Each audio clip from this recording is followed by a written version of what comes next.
আল্লাহর কালামের হাফিজের মা বাবা আল্লাহ নূরের মুকুট পরাইয়া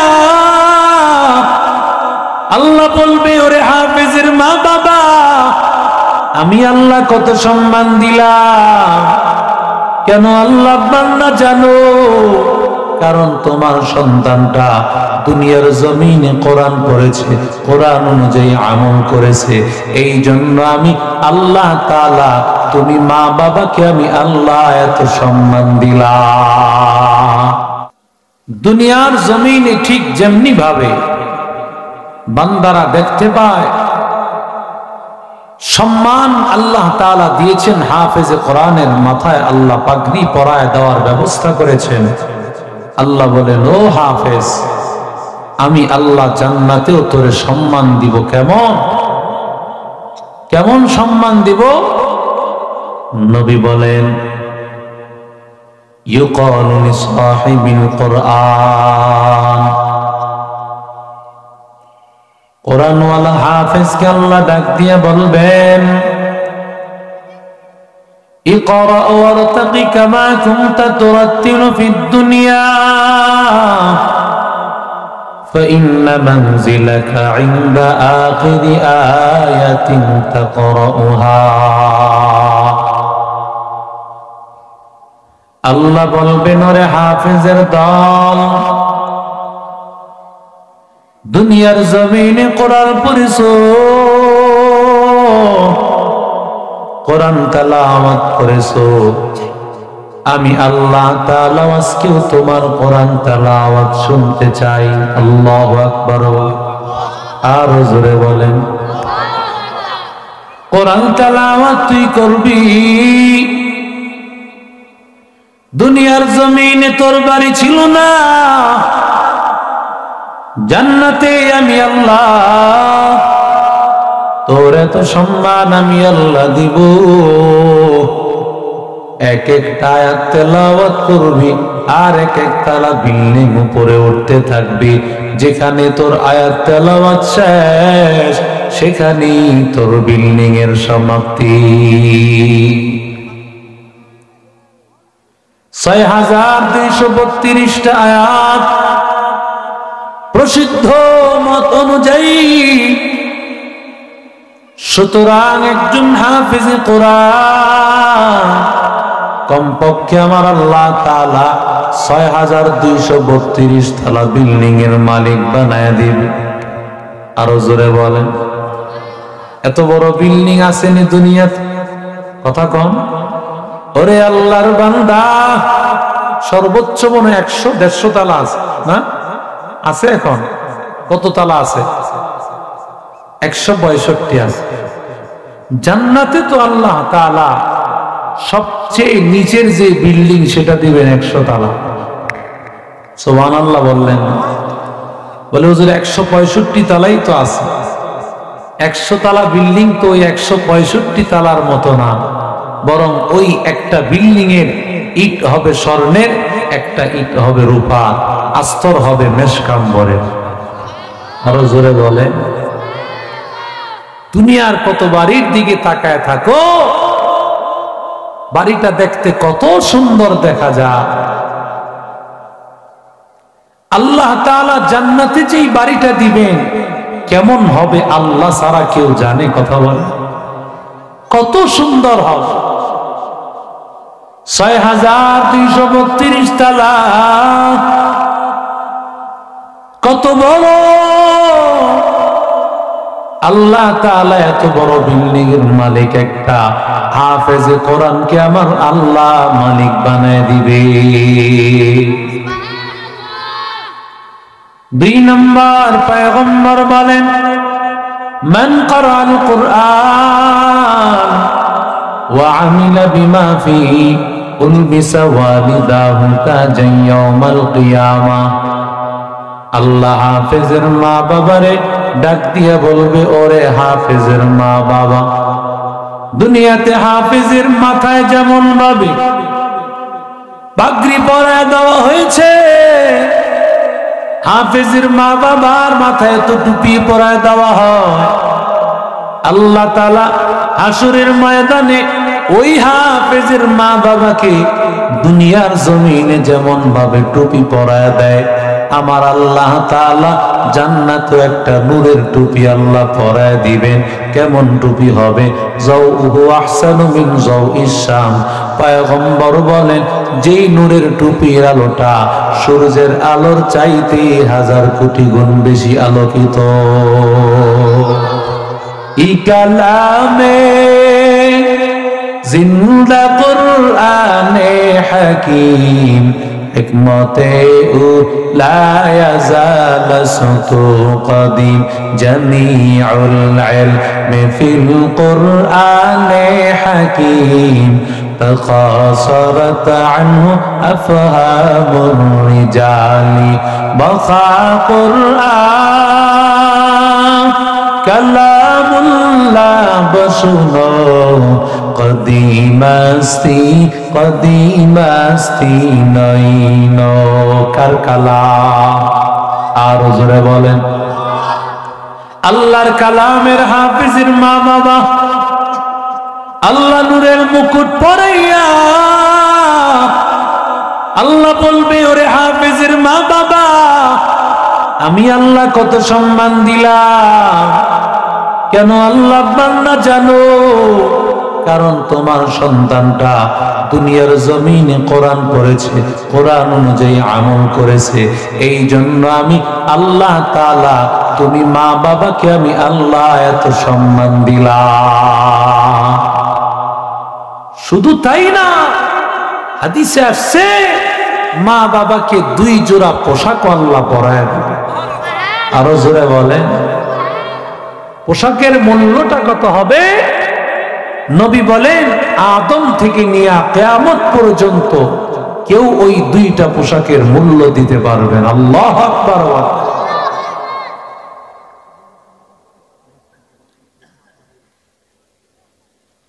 হাফেজের মা বাবা সাধারণ দিন মজুর, সাধারণ কৃষক, তার ছেলে হাফেজ, ঠিক না বেটি?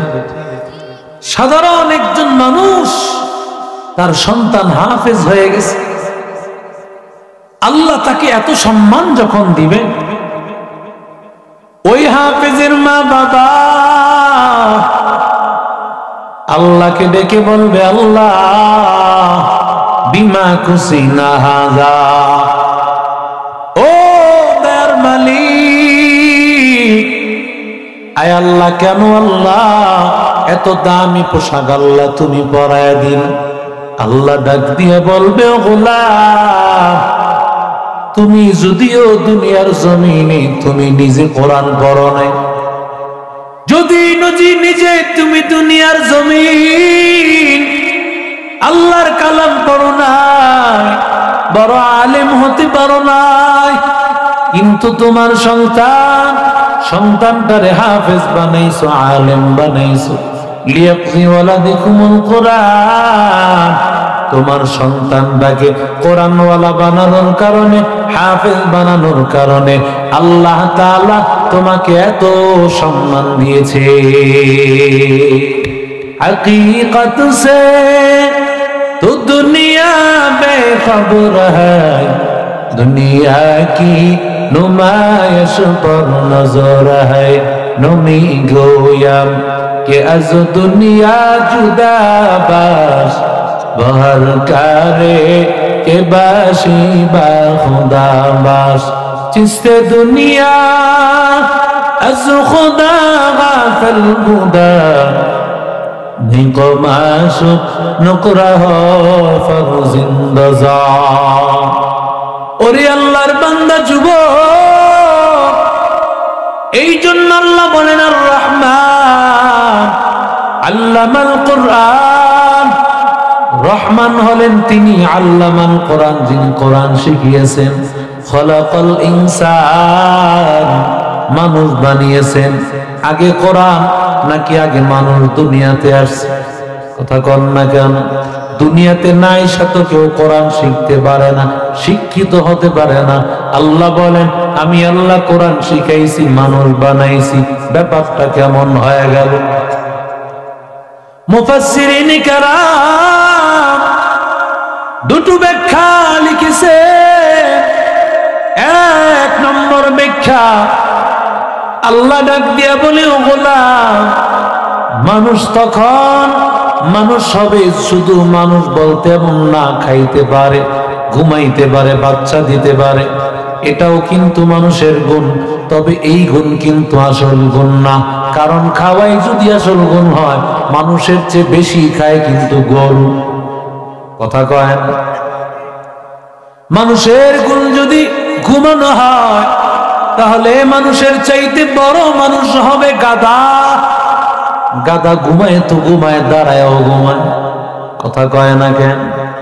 এরে আল্লাহর বান্দা, বাচ্চা জন্ম দেওয়া যদি মানুষের গুণ হয়, তাহলে মানুষের চাইতে সবচেয়ে বড় মানুষ হবে কুকুর।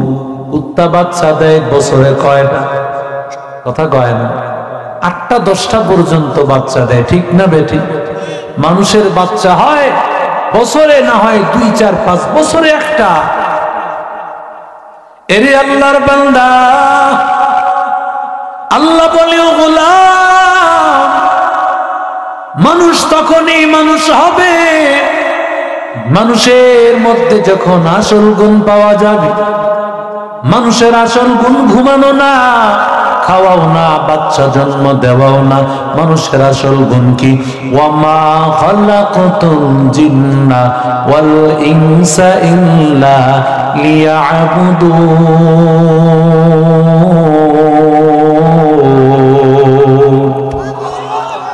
আল্লাহ বলেন, মানুষ এবং জিন জাতিকে আমি আল্লাহ আমার ইবাদতের জন্য বানিয়েছি। নামাজ পড়া ইবাদত, নামাজের জন্য কোরআন তেলাওয়াত লাগবে কিনা জোরে বলেন, আরো জোরে বলেন। নামাজ যখন পড়বা, আল্লাহর কালাম তোমার শিখা লাগবে। আল্লাহ এই জন্য বললেন, মানুষ তখন তুই মানুষ হবে যেই মানুষের মধ্যে আল্লাহর কালাম থাকবে।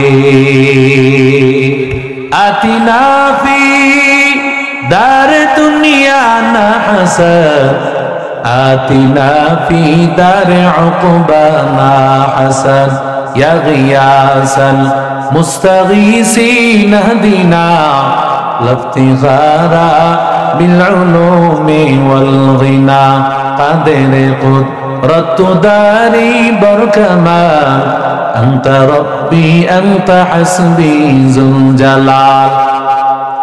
তুহি কাদের জলিলুল্লাহ জাহাদার, বহর হালে তুহি মেরা নিগাহদার। 2 নম্বর ব্যাখ্যা হলো, ভালো করে শুনো ও সোনার গাঁয়ের ভাই, আল্লাহ শুরুতে বললেন আর রহমান, মাঝখানে আল্লামাল কুরআন, এরপরে হলো খলাকাল ইনসান।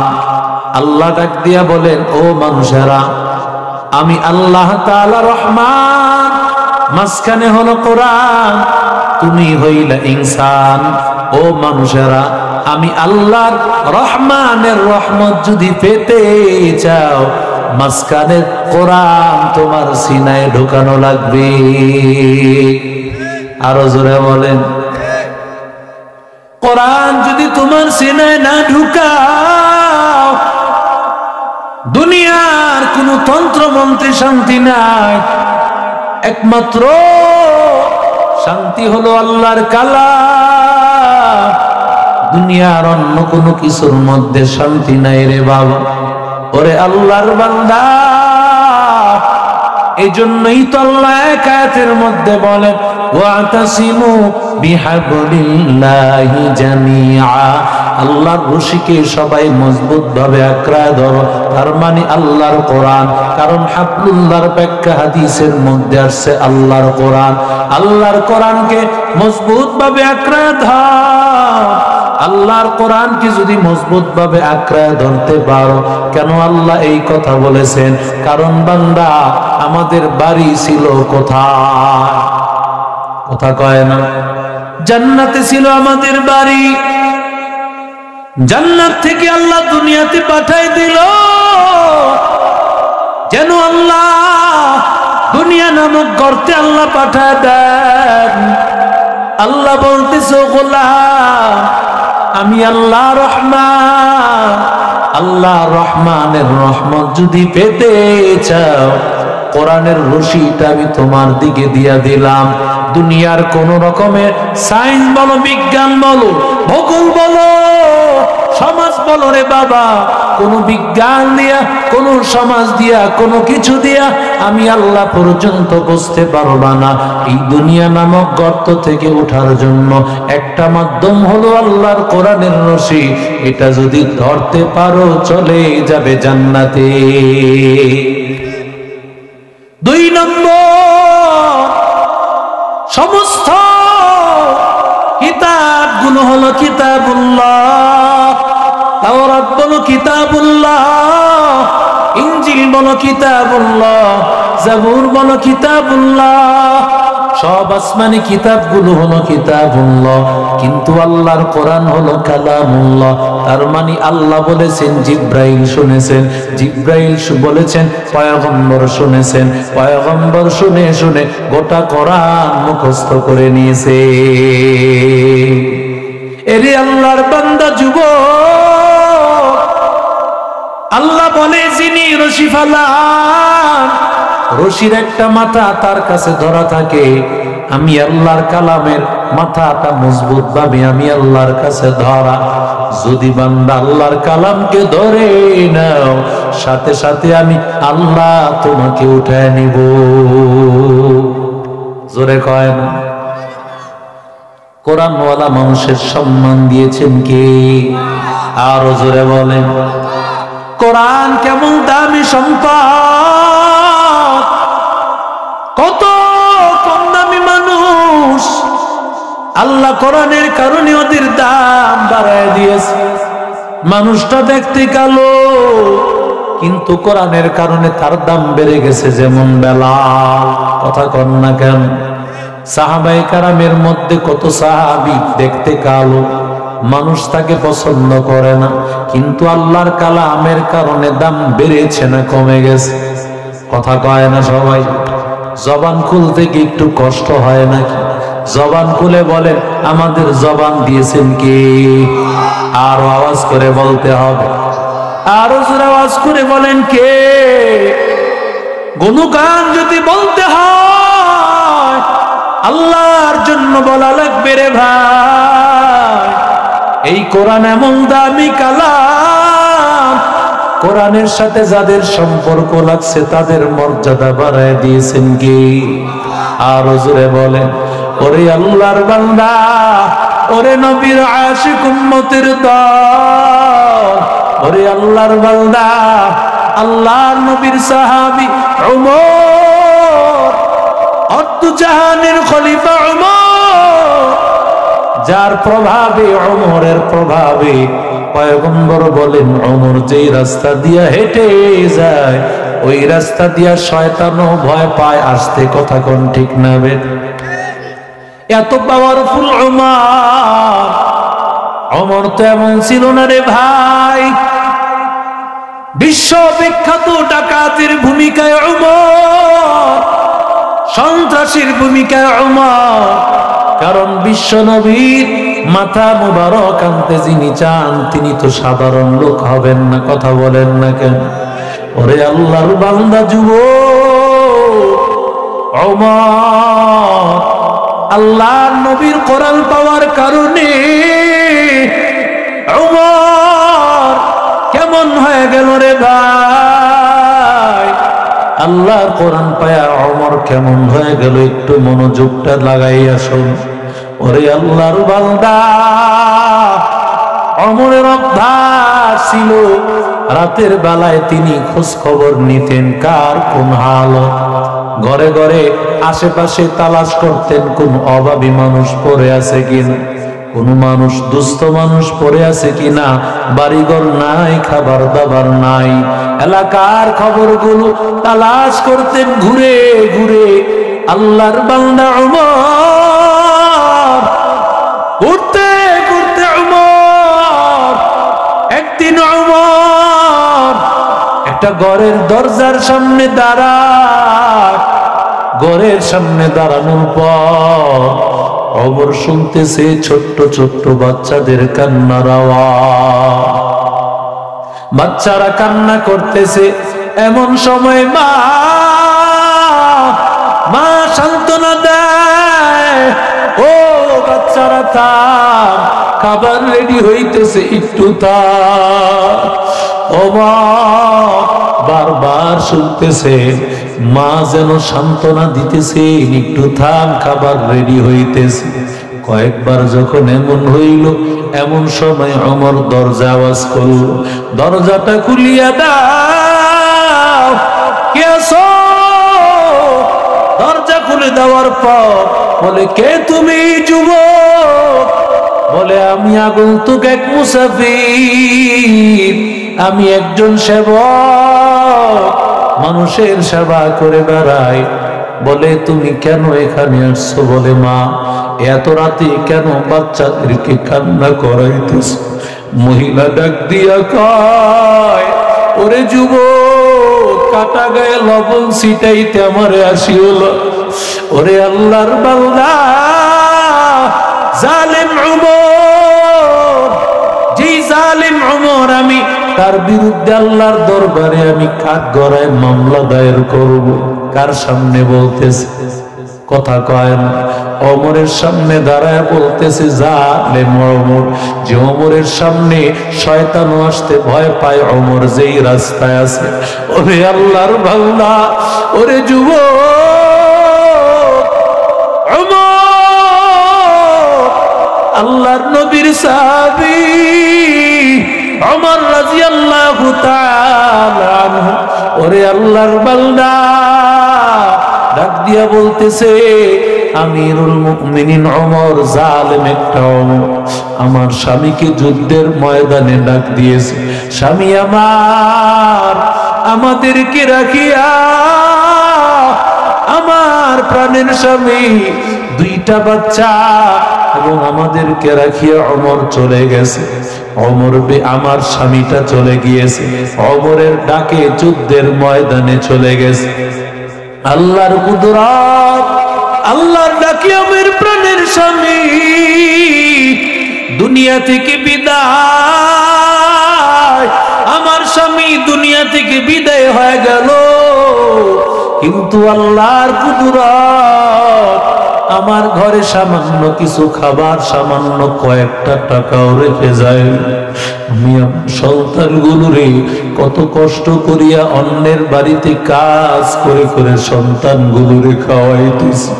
ওরে আল্লাহর বান্দা, ওরে যুবক, ও নবীর আশিক উম্মতের দল, আল্লাহর বান্দা, আমি আমার বাচ্চাগুলোকে আজকে কয়েকদিন পর্যন্ত যখন খাওয়াইতে পারিনি, এবার আমার বাচ্চাগুলো, কিছুদিন আগে আমার বাবা যেহেতু আমার স্বামী ইন্তেকাল করেছে, বাচ্চাগুলো বলতেছে, ও মা, আমাদের জন্য খাবার রেডি করো, না হয় হয়তো আমরা বাবার রাস্তায় চলে যাব, আমাদের হয়তো তালাশ করে পাবে না। ওরে আল্লাহর বান্দা, হয়তো বা আমরাও দুনিয়া ছেড়ে চলে যাব। ওরে আল্লাহর বান্দা যুবক, এবার মহিলা ডাক দিয়া কয়, ওরে যুবক, আল্লাহর বান্দা শোন, আমি বড় কষ্টে জিন্দেগি যাপন করতেছি। গত ঈদের মধ্যে আমার সন্তানের জন্য একটা ভালো কাপড় কিনে দিব, টাকা নাই। আমার সন্তান, বড় সন্তানটা ডাক দিয়ে বলতেছে, মা, আমাদের জন্য ঈদের কাপড় চোপড় আনা লাগবে। আমি ডাক দিয়া বললাম, ওরে মা, কি করে আমি কাপড়ের ব্যবস্থা করব? আমার যে কোনো টাকা নাই, কি করে ব্যবস্থা করব? কোথা থেকে ব্যবস্থা করব? এবার বড় সন্তানটা ডাক দিয়া কয়, যদি আমাদের জন্য ব্যবস্থা না করো, অন্তত আমাদের ছোট্ট ভাইটা ছোট্ট বোনটার জন্য ব্যবস্থা করো। কয় না না, কোনোভাবে সম্ভব না। যদি না হয় আমরা ঈদের দিন আমরা ঘর থেকে বের হব না। ওরে আল্লাহর বান্দা, বাচ্চার জন্য মা বাবা পাগল, বাচ্চার জন্য মা বাবা নিজে ভালো কাপড় না পরিয়া সন্তানের পরায়, সন্তানের ভালো জুতা কিনে দেয়, ভালো কাপড় কিনিয়ে দেয়। ওরে আল্লাহর বান্দা যুবক, আমার সন্তানগুলো বলতেছে ঈদের দিন আমরা বাহিরে বের হব না, দরজা লাগাইয়া কান্না করবো আর আল্লাহরে বলবো, আল্লাহ আজকে যদি আমার বাবাই থাকতো, আজকে যদি বাবাই থাকতো তাহলে আজকে কষ্ট করা লাগতো না। ওরে আল্লাহর বান্দা, এই দুনিয়াতে যার বাবা নাই সে বুঝে বাবার কত ব্যথা। ওরে আল্লাহর বান্দা যুবক, বাবা হারা সন্তানেরা বুঝে বাবা হারানোর কি ব্যথা। আল্লাহর বান্দা, মহিলাটা ডাক দিয়ে কয় এমন কষ্ট জীবন যাপন করতেছি, এমন সময় ওমর ডাক দিয়া কয় মা, আমি তোমার একটু উপকার করতে পারি নাকি? আমি তোমার জন্য একটু থামো, আমি তোমার জন্য আটার ব্যবস্থা করতেছি, একটু থাক। ওমরকে এবার ডাক দিয়া বলে, রে যুবক, এটা তো আমার ভাগ্যের ব্যাপার। ওমর রাদিয়াল্লাহু তাআলা আনহু এবার গুদাম করে গিয়া আল্লাহর বান্দা ওমর এবার গোলাম আসলাম রে বলে, একটা আটার বস্তা উঠাইয়া দে আসলাম, আমার মাথায় আটার বস্তা উঠাইয়া দাও। আসলাম ডাক দিয়া কয়, ওমর, ও আমিরুল মুমিনিন, এটা কেমন কথা? আপনি এত বড় বাদশা, আপনি আটার বস্তা মাথায় নিবেন আর আমি আমার আপনার সাথে এইভাবে চলবো? হতে পারেন। আটার বস্তাটা আমার মাথায় উঠাইয়া দেন। ওমর ডাক দিয়া কয়, রে আসলাম, তুই আমার একটু বল, হাসরের ময়দানে মালিক আল্লাহ যখন আমার গুনার বোঝার কারণে আল্লাহ জাহান্নামে দিবে, আমার ওই গুনার বোঝা তোর মাথায় নিতে পারবে? এরে আল্লাহর বান্দা, লা তাজিরু ওয়াজিরাতুন উযরা উখরা, একজনের পাপের বোঝা আর একজন নিতে পারবে না। গোলাম আসলাম ডাক দিয়া কয়, ও গোলাম, আমারে ছাড়িয়া দাও, কারণ আল্লাহ আমারে জিজ্ঞাসা করবে, তোরে জিজ্ঞাসা করবে না। ওরে আল্লাহর বান্দা, এতিম মানুষগুলো না খাইয়া আছে, আমি ওমর হইয়া এত বড় বাদশা হইয়া আমি আরামে জীবন যাপন করব, অথচ কোরআনওয়ালা ছাত্রগুলো না খাইয়া পড়ালেখা করে কত কষ্ট করে, আর আমি বিল্ডিং এ জীবন যাপন করি। না না রে আল্লাহর বান্দা, একটু তাকা দেখ, অর্ধ জাহানের বাদশা যাকে আল্লাহ জান্নাতি ঘোষণা করেছে, তার মধ্যে কেমন মায়া, এতিমের প্রতি কেমন মায়া, কোরআন কেমন করে দিল। ও আল্লাহর বান্দা যুবক, ওমর আটার বস্তা নিয়া নিজে খামিরা বানাইয়া রুটি বেলতেছে, আর ওমরে বাচ্চাগুলোর মুখে খাবার উঠায় দেয়, বাচ্চাগুলো খায় আর ওমর চোখের পানি ফালায় কান্না করে। আল্লাহু আকবার। বাচ্চাগুলো খায়, বাচ্চাগুলো খাইতেছে আর ওমরের চোখে পানি, কারণ ওমর চিন্তা করতেছে, আল্লাহ আমারে যদি সময় মতো না পাঠাইতা কেমন হালত হইত। ওরে যুবক, ওরে আল্লাহর বান্দা, ওরে নবীর আশিক উম্মতের দল, ওমর আল্লাহর কাছে শুকর আদায় করেছে, আয় আল্লাহ যদি আমারে না পাঠাইতা আল্লাহ কি অবস্থা হতো। আল্লাহ, ওরে আল্লাহর বান্দা ওমর রাদিয়াল্লাহু তাআলা আনহু বলে, মা আবার আটা শেষ হওয়ার আগে আগে আমি তোমার কাছে আবার আটা দিয়া যাব। ওরে আল্লাহর বান্দা, মহিলা এবার ডাক দিয়া কয়, কে তুমি? যুবক, তোমার পরিচয় জানি না। যুবক, যুবক। ওমর চিন্তা করেছে, আমি যদি অর্ধজাহানের খলিফা ওমর পরিচয় দেই, মহিলাটা সেন্সলেস হয়ে যাবে, মহিলাটা অজ্ঞান হয়ে যাবে। মহিলার অজ্ঞান যাতে না হয় বলেছে, আমি একজন সেবক, মানুষের সেবা করে থাকি। ওরে আল্লাহর বান্দা, মহিলা ডাক দিয়া কয়, যুবক একটু দাঁড়াও, আমি তোমার জন্য একটু দোয়া করবো রে। যুবক, আল্লাহ তাআলার কাছে দোয়া করি, ও দয়ার মালিক, আয় আল্লাহ ওমরকে যদি আল্লাহ ওমর না বানাইয়া, অর্ধজাহানের বাদশা খলিফা না বানাইয়া, তোমার মতো যুবককে যদি আল্লাহ খলিফা বানাইত, তাহলে দুনিয়াটা স্বর্ণের দুনিয়া হয়ে যাইত। আর যুবক, তুমি শুনে না, দুনিয়াতে যদি আমি মামলা দায়ের না করতে পারি, আসরের ময়দানে আমি আল্লাহর কাঠগড়ায় মামলা দায়ের করব। ওমরের বিরুদ্ধে তোমারে সাক্ষী রাখলাম, ওমরের সামনেই কথা বলতেছে, আর ওমর চোখের পানি ফালায়। ওমর বিদায় হয়ে গেল।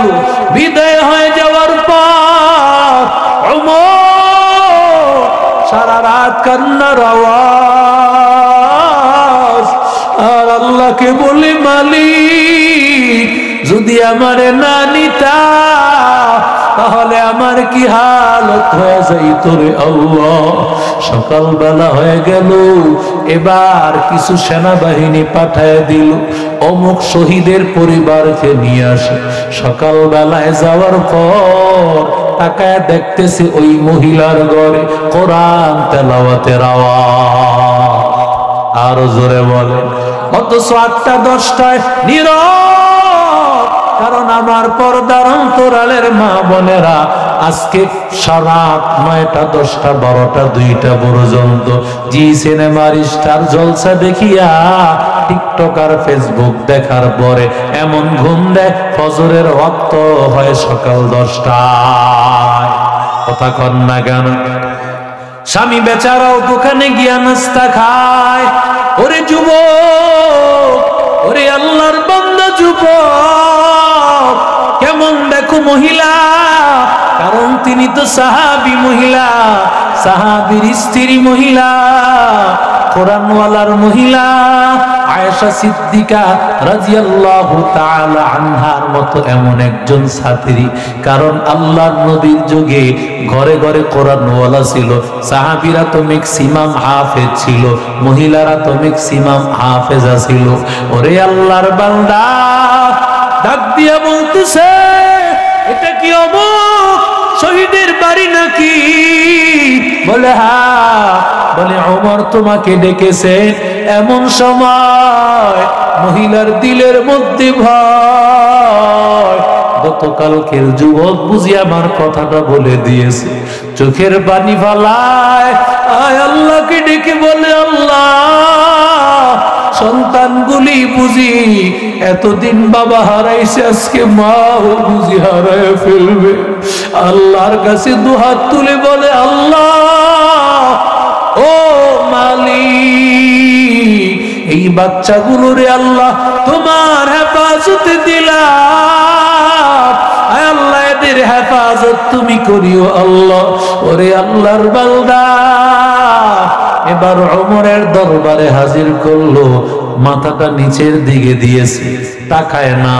এমন সময় চিন্তা করলো যে ওমরের বিরুদ্ধে মামলা দায়ের করব, একটু দেখে রাখি আসরের ময়দানে যার বিরুদ্ধে মামলা দায়ের করব। চোখটা মেলিয়া সামনে তাকানোর পরে তাকায় দেখে এই ওমর তো গতকালকের সেই যুবক। ভয় পেয়ে গেল। মহিলা ডাক দিয়া কয়, আমারে মাফ করে দাও, আমারে ক্ষমা করে দাও।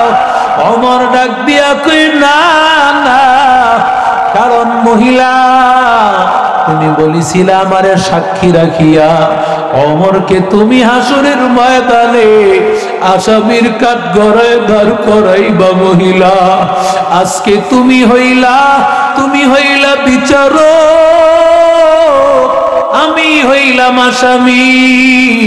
আমার গলায় রশি পেঁচাইয়া তুমি মক্কার অলিতে গলিতে ঘুরাইবা, যত শাস্তি দিবার দাও। আসরের ময়দানে কাঠগড়ায় দাঁড় করায় ওলারে মা। ওরে যুবক, ও আল্লাহর বান্দা, কোরআনওয়ালার কারণে, কোরআনের কারণে আল্লাহ কেমন দামি বানিয়ে দিয়েছে। ওরে আল্লাহর বান্দা, আজকে এখানে অনেকে আছো মা নাই, বাবা নাই, মা বাবা হারাইতি। ওই মা বাবার জন্য ও আল্লাহর বান্দা, আজকে মা বাবা বড় অসহায়। ওই মা বাবার জন্য সর্বপ্রথম একটা লোক বলবা, হুজুর আমি এই কোরআনের প্রতিষ্ঠানের জন্য আবু বকর সিদ্দিক মাদ্রাসার জন্য, আয়েশা সিদ্দিকা মাদ্রাসার জন্য 10,000 টাকা দিব। পারলে একবারে দিবেন, না হয় 2 বারে দিবেন, না হয় 5 বারে দিয়ে দিবেন। সর্বপ্রথম একটা লোক মহব্বতে হাতটা তুলে দেখান, হুজুর আমি 10,000 টাকা আল্লাহর নবীর ঘরের জন্য দিব। সর্বপ্রথম কে হাতটা তুলে দেখাবেন? কি নাম মুরব্বী? মোহাম্মদ রফিকুল ইসলাম সাহেব 10,000 টাকা। নারায়ে তাকবীর, লিল্লাহি তাকবীর। রফিক সাহেব জিন্দাবাদ, জিন্দাবাদ। আল্লাহ তুমি কবুল করে নাও, লক্ষ কোটি টাকার মালিক বানায় দাও আল্লাহ। দানের খবর সোনার মদিনায় পৌঁছা দাও। মাঝখানে একজন নামগুলো লেখার জন্য একটু খাতা কলম নিয়ে নামগুলো লেখা। দ্বিতীয় কে বলবেন? রফিক সাহেবের মতো। আল্লাহ রফিক সাহেব কে? রফিক মানে বন্ধু। আয় আল্লাহ কোরআনের বন্ধু, আসলে কোরআনের বন্ধুর পরিচয় দিয়েছেন, আল্লাহর বন্ধুর পরিচয়